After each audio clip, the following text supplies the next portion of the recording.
Art is a form of personal expression.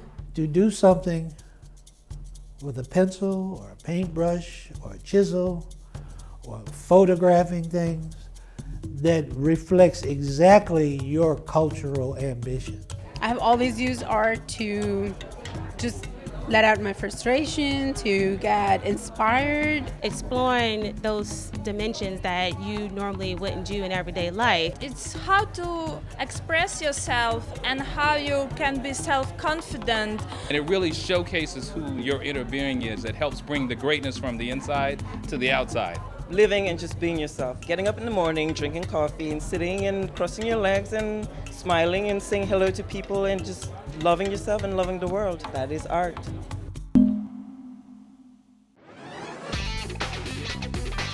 Hi, I'm Anquinette Crosby here at the Carnegie Library on the closing night of DC Fashion Week. And let me tell you, it's been an exciting 5 days for fashionistas in our area. I'll show you the highlights in just a moment, but right now, I want to tell you about our new show. As you may know, the Washington, D.C. area is synonymous with power in politics. Now, it's also a region that's vibrant with music, galleries, and theaters. It's been said that our area has the second highest number of live theater productions annually outside of New York City. 200 or more performances on any given night. Surprised? Well, there's more in store on our new series, Artico, where we showcase the arts in your community. From Anacostia to Mount Rainier, from Tacoma Park to Alexandria.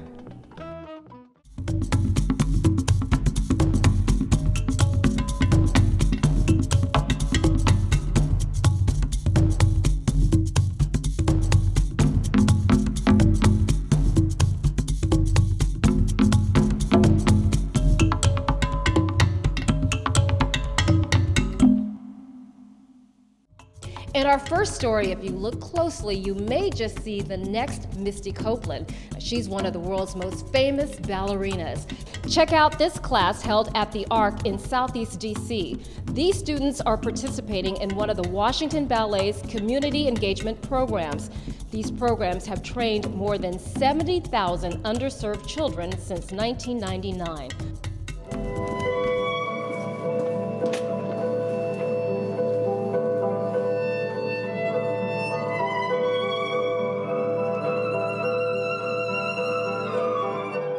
Well, dance is a very powerful thing. I think the element of the dance form, which is movement-based, is that you can speak without words. And what dance always reminds me is that we are much more closely connected and related than we are different. And I think dance has, time and time, done that for our students and our neighbors around the city and the metro area.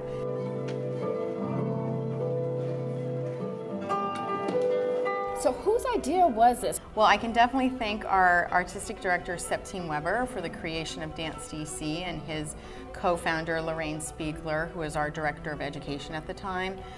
Their vision to engage students at the elementary level in DC public schools to really create a positive pipeline from DC Public to Washington School of Ballet to eventually our company was to help us find and see a ballet company that is the reflection of what our city looks like and also be a beacon or a vision for what other ballet companies can achieve.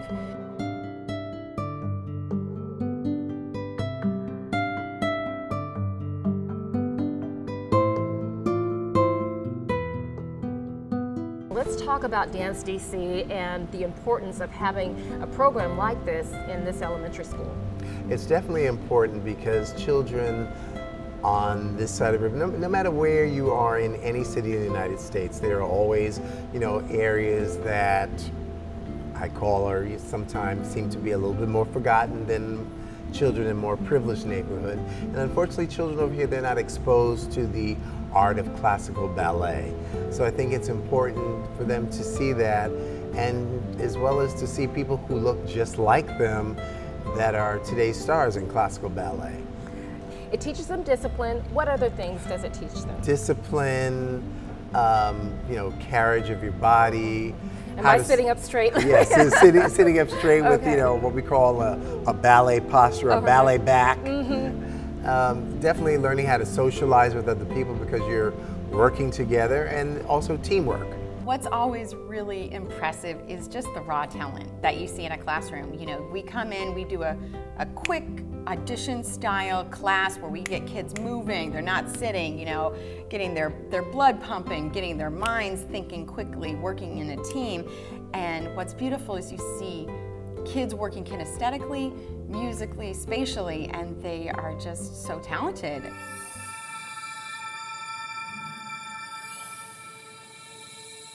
Right now, as we're going into our second decade, we have had kids come through our program and are now graduating high school into college. Well, what that says to us is now we need to provide a pre-professional training program here for those higher level high school students. And what that looks like is an early release from school. They come and train additional hours so that when they graduate high school, they can audition for companies. I love dance because I can focus on one thing and everything else I can just forget about. It's almost refreshing to just not be stressed about the rest of the world. I like dance because I find solace in it. It's a way for me to, relieve any problems or stress that come from school. I can just come in and not worry about any problems and just express myself and how I feel. I'm very competitive, so I like to be the best that I can be. And outside in the real world, you have to compete. So I think ballet or even dance prepares you for that, because if you're always trying to excel and be the best, you'll do that in the real world as well. We have students that have gone on to college. One of our students received a full tuition scholarship to Indiana University, Dance Year of Harlem, Ailey's summer program. So they're just going off and just doing so well as looking at having their sights on auditioning for the Washington Ballets. I think the uniqueness of this building, this space, this program is that it sits right smack dab in the middle of the neighborhood. So students can walk down the hill and be in a pre-professional dancing program. And I think that kind of impact on a student's life, to have a cultural arts center in a neighborhood, in any neighborhood, but specifically here, is dynamic, because dance just brings about a whole nother ability to see beyond what you might or I might think is possible.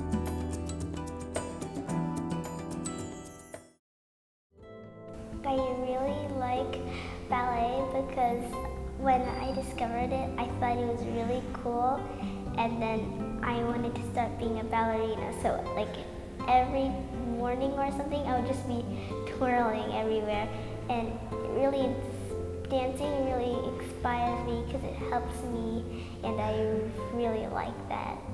I always wanted to be a ballerina, but now that I've come to the Yark, I want to be a prima ballerina. I think that it inspires me to be graceful, and my parents, they like it too, so almost every night I give them a ballet show.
85 years, the Howard University Gallery of Art has exhibited works by renowned artists and students alike.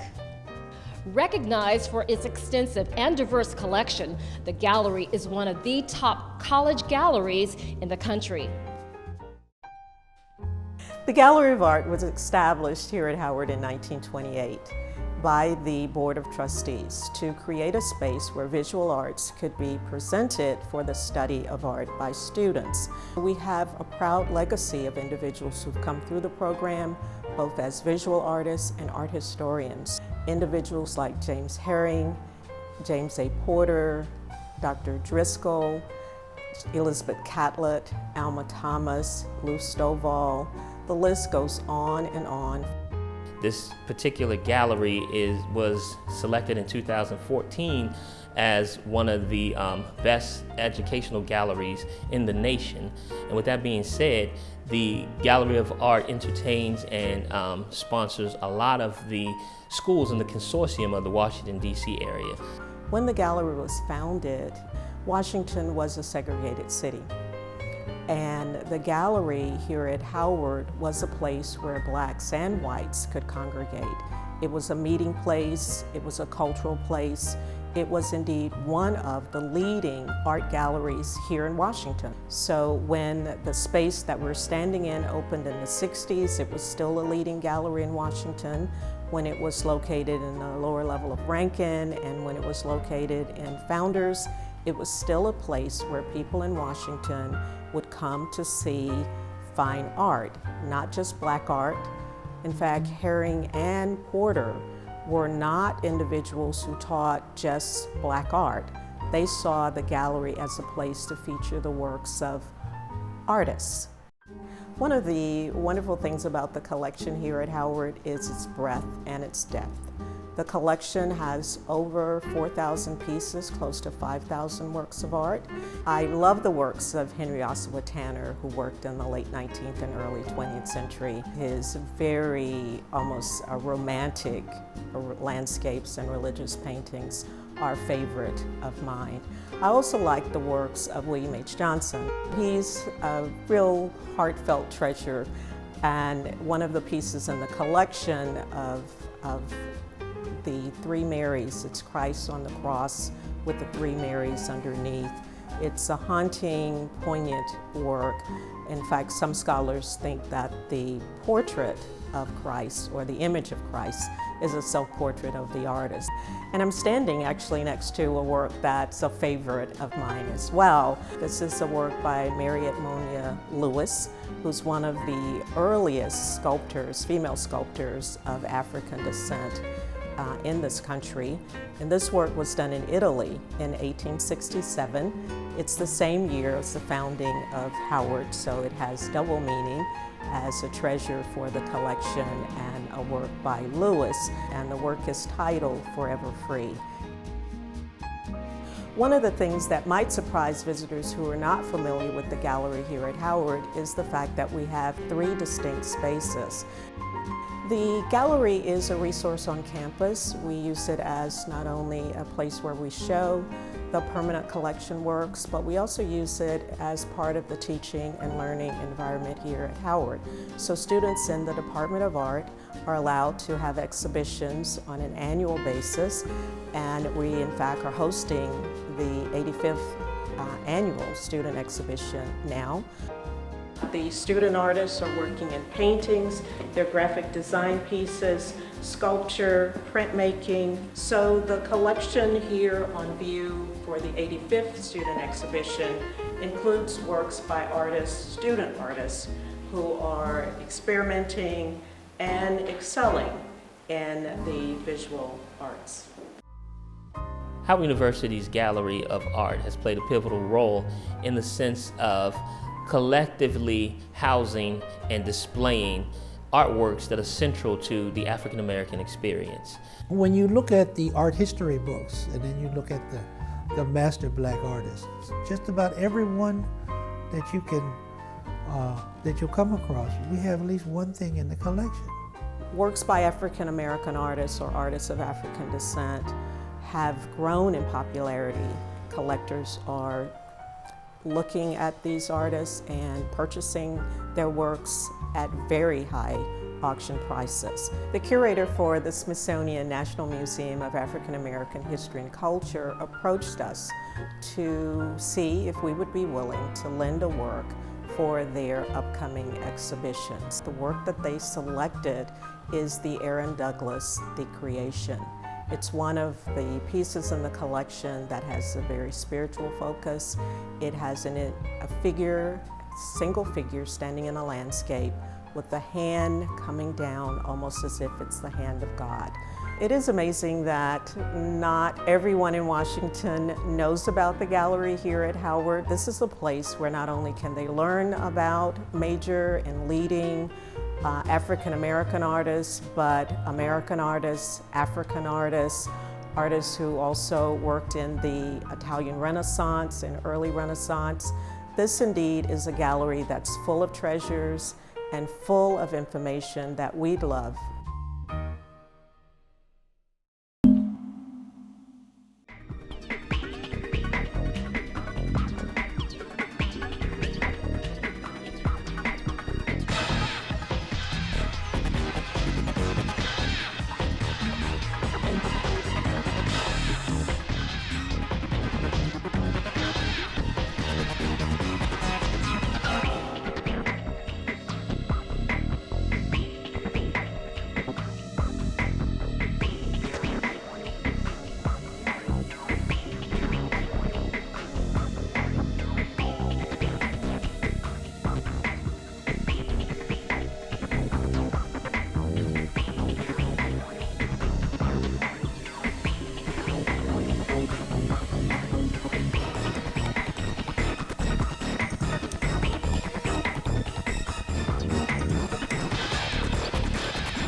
If you love clothes, you're gonna love this next segment.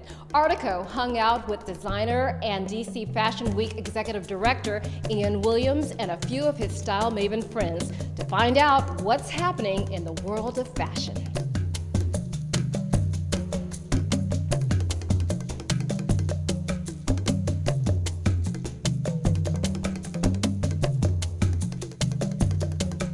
We're here with Ian Williams, designer and executive director of DC Fashion Week. Thank you for being here. Thank you for having me. Let's talk about DC Fashion Week. How long has it been going on? We're so excited to celebrate our 24th season here in the nation's capital.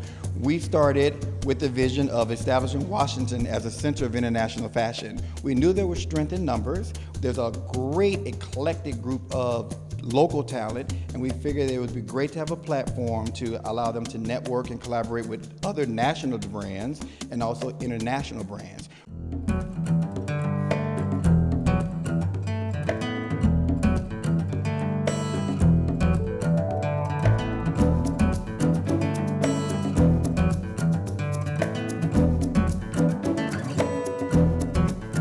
Well, I started off as a menswear designer only. I remember distinctively it was Valentine's Day, and I was looking to go buy something for my wife, and it was just, easy choice, Victoria's Secret.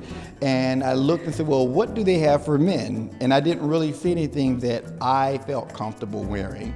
And I developed a men's smoking jacket line and lounge pants, and I really loved it.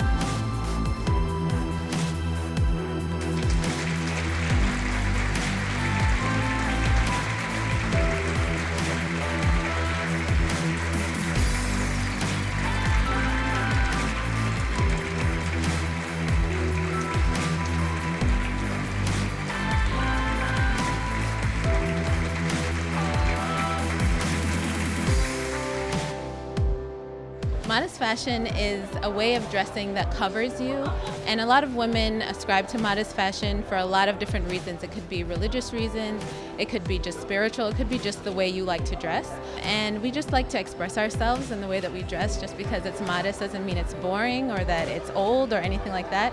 So there's a lot of modest fashion designers all around the world who are rising to the top. The colors of my collection are based on the Washington Metro, and also the construction and the beauty and the different fabrics and texture is based on the monument. So the name of the collection is A Monumental Reflection.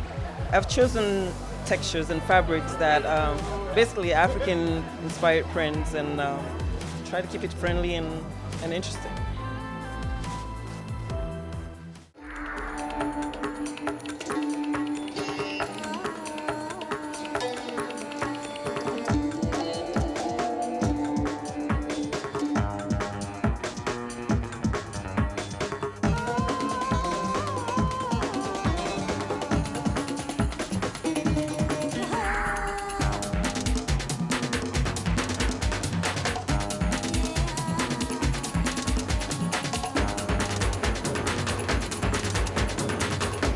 My inspiration has always been art, Renaissance period, Baroque period. It's always been my inspiration. This collection is called A Brisk Walk. It's inspired by those periods like 1950s, 1980s, just romantic and exaggerated pieces, prints. The materials is all about that, just a fantasy. I like local people. I like to support local folks. So whatever DC designers are up and coming, pop-up shows, that type of thing, I like to, support people who are trying to do this thing and make money. So me and my girlfriends were really into fashion, and we thought this is a great opportunity. We don't have it in Australia like this to get the international coutures. So yeah, we're really excited to be here. Our major two industries are, first, of course, politics, because we're the most powerful city in the world, and second, tourism. So with that, you're going to get for tourism, people come there just very casual, comfortable, because people are walking back and forth from the different historic sites. So you're going to see that. That's your streetwear. And then second, you're going to see people being dressed for work and politics. And for that, the focus is on power, professional business presentation. However, after we separate work in tourism, we have a very vibrant, active entertainment and nightlife. And with that, you're gonna see them really, as the young people say, slay the fashions.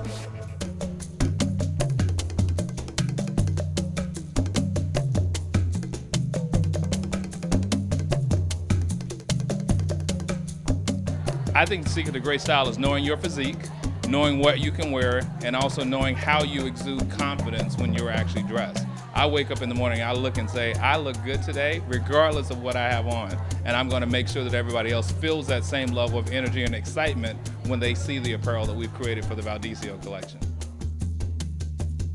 Have your uniqueness in it. Don't go by the trends. Don't be a sheep and follow. Have your own style. Own it up. And weird is the new fashion. You don't always have to have something that's form-fitting or, fits your body. You can have stuff that is away from the body as well.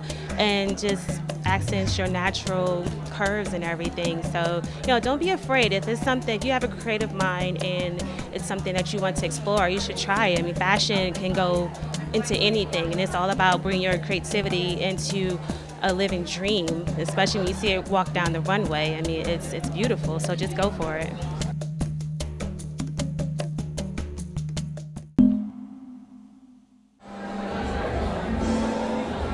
It's already time to say goodbye. I saw way too many things I want to see hanging in my closet.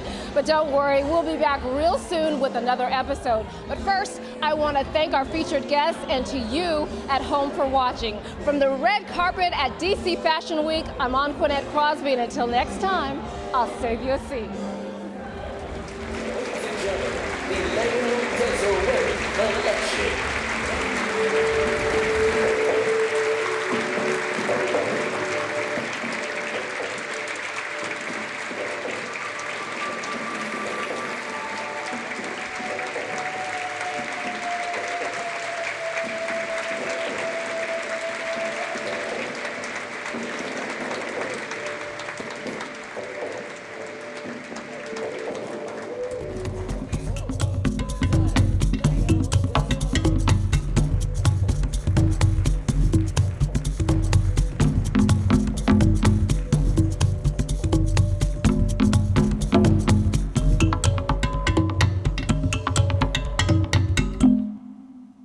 This program was produced by WHUT, Howard University Television, and made possible by contributions from viewers like you.